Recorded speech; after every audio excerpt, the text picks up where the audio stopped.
So over here this is the retinoscope, and here this is the sleeve, right, which can be placed downward and upward, and based on this movement of the sleeve we can see the mirror effects, right.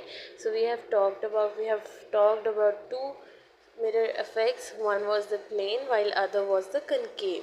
So here in this effect, okay, here you can see the height of the streak is the longest one, and while I'm moving the retinoscope nearer, the height is changing but the width remains the same, right.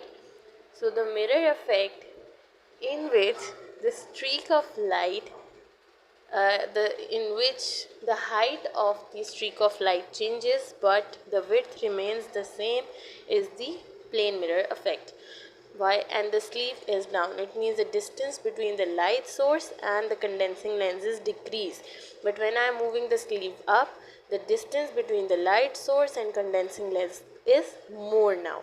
And now you can see the height and the width here in this mirror effect. And when I am bringing the retinoscope close to the reflex, you can see the change in the height and the width. So this indicates that this effect is the concave mirror effect.